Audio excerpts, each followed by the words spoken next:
Welcome everyone to the third installment of the Woodsman series of videos, and in this part we're going to do all the painting and effects we need to do on the base. Then the part after that we're going to finally do all those crazy water effects that I'm looking forward to sharing with you. But I thought painting the base deserved its own video, and the main thing we have to do is cover it in a lot of moss.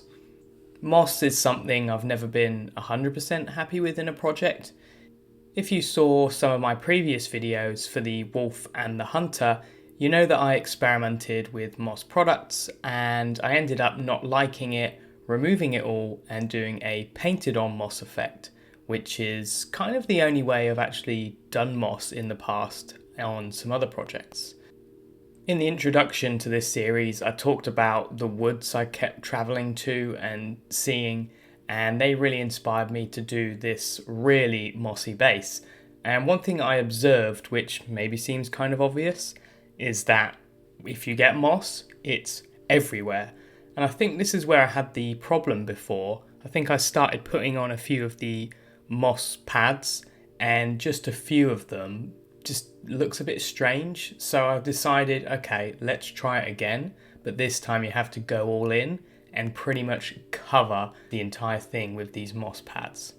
So in this video we're going to cover painting the wood, we're going to work out how to make the moss look good, which was a little bit of work, but I think I got there in the end, and then finally we're going to do a very stony riverbed suitable for pouring our water over the top. So quite simple in this video, but some really core key things that you could use for any great woodland base. I started off by painting the wood, and I gave it a very liberal coating of some Rhinox hide.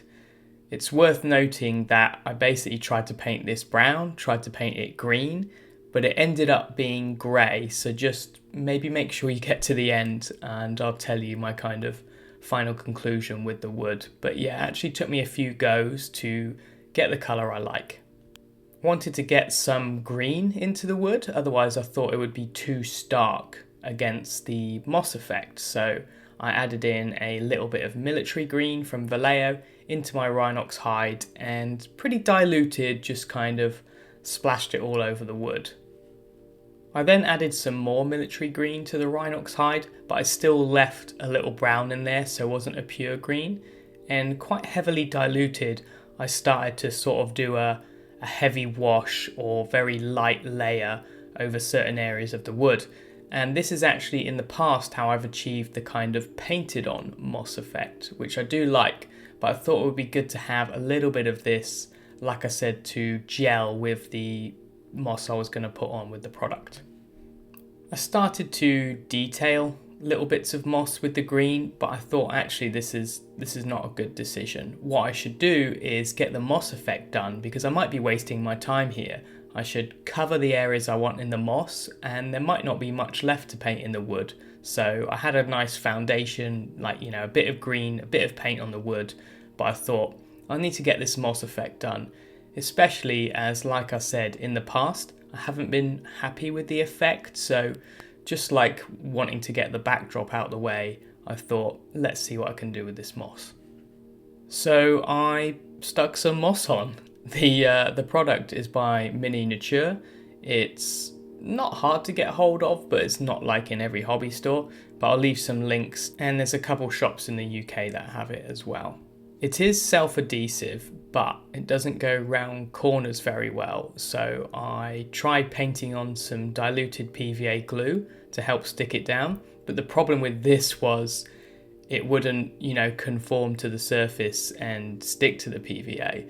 So I found the best solution, although it was painstaking, was to pick the moss up with the tweezers, blob it into the PVA glue and then put it on the wood. Actually, putting PVA on the wood was quite tricky to do. But eventually I managed to get a volume of moss pads on that I think looks cool. I already think this looks better than my previous attempts because, like I said, I went all in and it's completely covered. And that in itself, I think, makes them look better. They still need some work, and some painting will actually help them some more, but already I was like, okay, yeah, this is cool. You can also see I added some individual grass strands just to add a little bit of vertical height, but I thought, these are very fragile. I'll finish the miniature and actually this will be the final touch. So in the last video, I'll probably add some more of these and maybe even some more plants. I also want to dry brush or lightly paint the moss, and these would get in the way. So yeah, I wouldn't stick them on just yet, but you can see they're quite cool and effective. I decided to start working on the rocks and come back to finishing the moss a little later. And for this, I did a kind of base coat with a mixture of graphite and some burnt umber. My biggest tip for painting any kind of rocks in nature like this is don't do them a neutral grey. Try to have some brown or some green mixed in with them, and just having these more natural colours will help them sit better.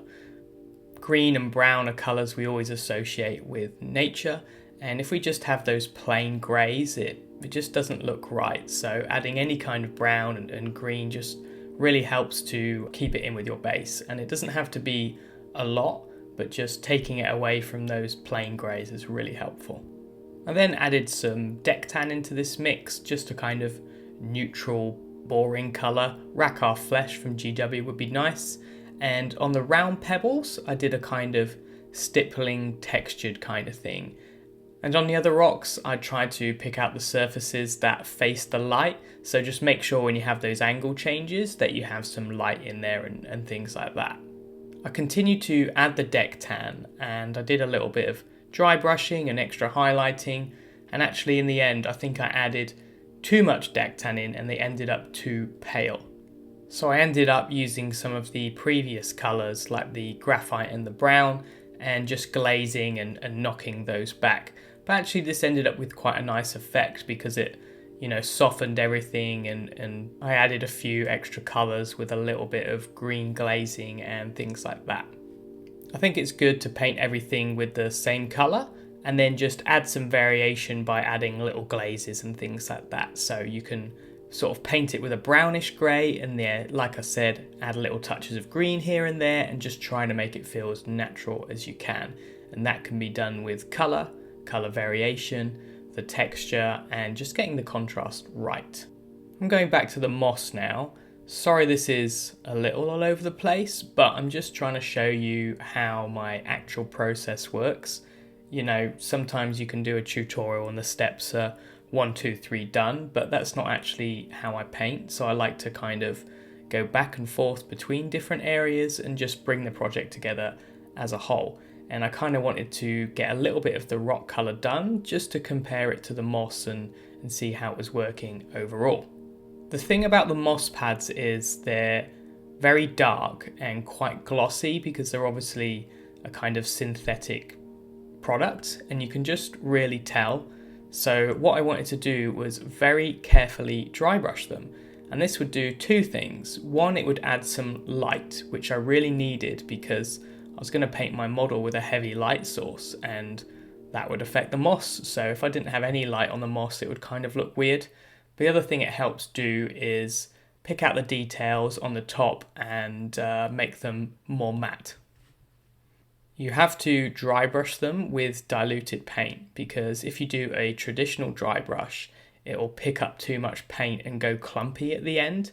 So you need to be really careful, dilute the paint a little bit, make sure you're wiping off the brush and just really carefully try and catch the tops to lighten it. But you don't want to, like I said, build up too much paint on it. So just take your time. You do have to be quite careful, but it looks really cool when it's done. And it really lifts the look of these moss pads, I think. And it certainly made me happier with them. You can also do light washes on the moss and even airbrush them if you're careful. And yeah, you can do all these little things to manipulate them and marry them to the base much better than just sticking them on. So now finally I'm happy with the look of the moss, which is a bit of a miracle considering my previous bases, but we got there in the end. So what I need to do now is finish the riverbed, I think, and it's looking a little sparse, so I need to add a lot more little rocks and detail to that. Then I'll finish by painting the wood I need to do the resin pour. For my woodland bases on my Sylvaneth army, I use a product by Reality and Scale, and it's called Ground Base, and I use the medium colour most of the time.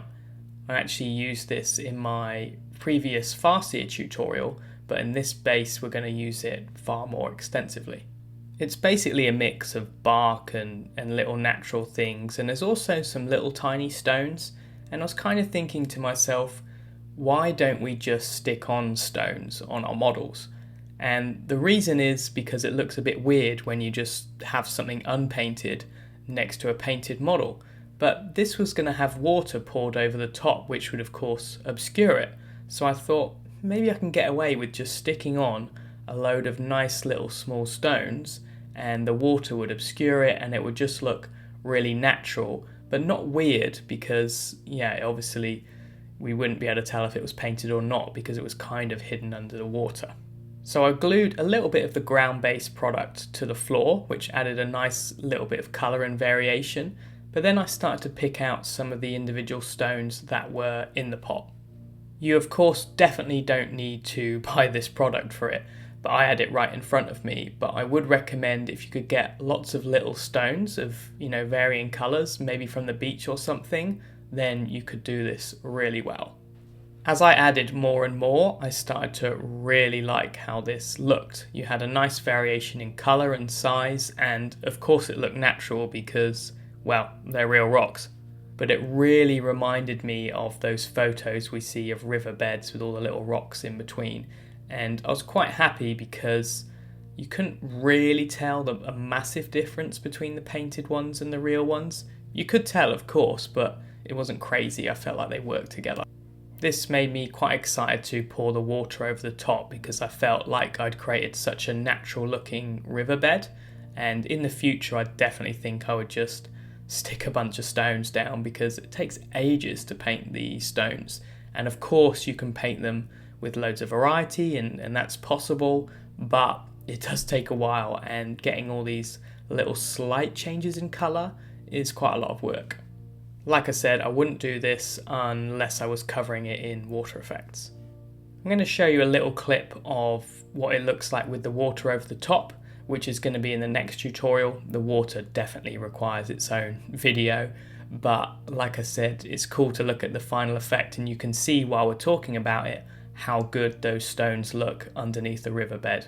I mean, I was super happy looking at it when I poured that water over the top. I hope you like it as well. At this point I was feeling really good because I made the moss work, which I wasn't sure about, and I did the riverbed, which I was really pleased and excited to get the water on. So the last thing I needed to do before pouring the water was just make sure all the elements that were going to be covered by water are painted. I wasn't going to paint all of the wood because that's quite time consuming, and sometimes the water can go wrong, so I thought, right, let's get the water in and then we'll finish the base if I'm successful with that. So I just really focused on the lower parts of the tree below the moss and close to the riverbed. I decided to paint them really green, just going back on some of the references that I did before. I took some gold and olive, which is one of my favourite greens from Vallejo, and I added just a little bit of graphite grey to it to desaturate it a touch, and started to layer up in this kind of effect following the wood grain and highlighting up with the shapes of the tree. Eventually I built up to some pure golden olive, and I started to add a little lime green as well, and this definitely felt too bright and distracting and not quite natural. And instead of, marrying to the moss and making them work together, I felt like it actually took away from the moss effect. So I knew I needed to change it. I began by glazing some browns to kind of show where the moss maybe wouldn't grow under the water. So I moved my brushstroke downwards, and this started to help, but I still felt that top section was just too green.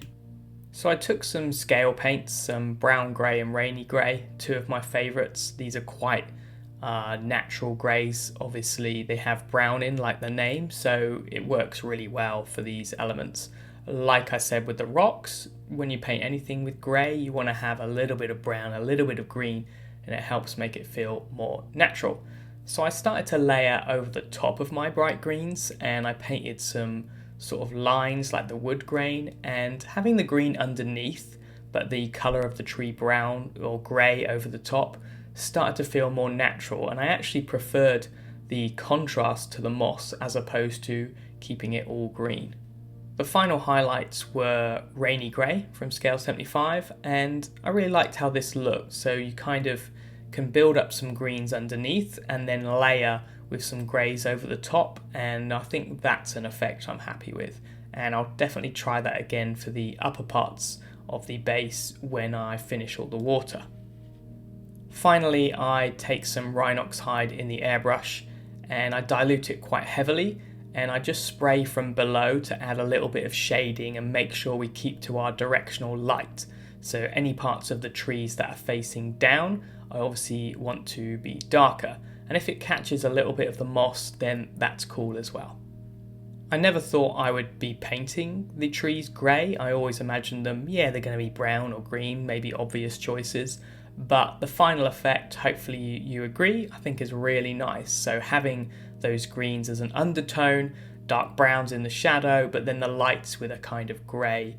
I really like how it looks. I think it's quite natural, and it's just funny how things can evolve in a project and you don't set out to do it that way, but I love the final effect.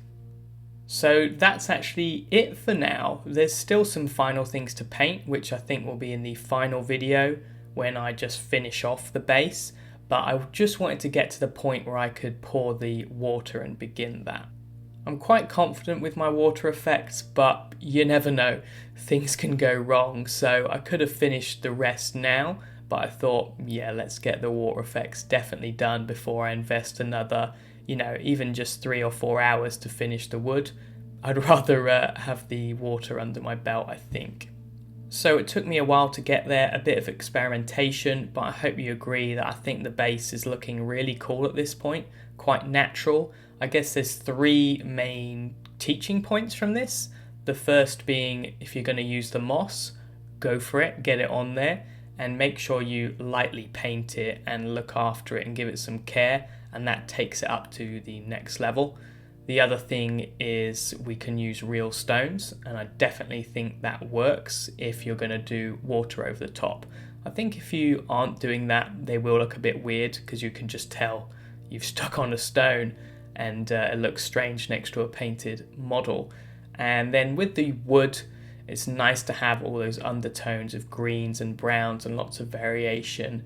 But you just need all that colour variation to make things look natural, I think. So there's definitely more to it. Wood and rock seems like something easy to paint, but if you just paint them plain greys, plain browns, it just doesn't work. You need all those little colour nuances, I think, to make it look really natural and more realistic, I guess.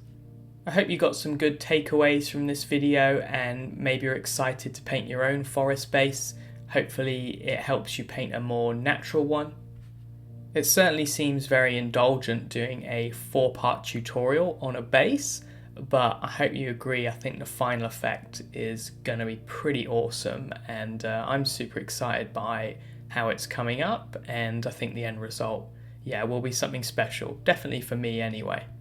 The next tutorial is going to be all about the water, and I've been doing a lot of experimentation, which I'm quite proud of, to do a blood in the water effect. This is going to be both a vertical drip hitting the water, as well as blood moving around under the water from any kind of previous drips. And I don't think I've seen this done really before in miniatures. If you have, let me know, I'd love to see it. But it's something I've had a lot of fun experimenting with, so I'm really happy to be able to show you that in these videos, and I really hope that you enjoy them and fancy giving it a go yourself. So until then, have fun painting, and this will be the 4th and final part, wrapping up the base, and then we'll actually paint the miniature to go on top. So I'm really looking forward to that. I hope you're enjoying the series. See you then.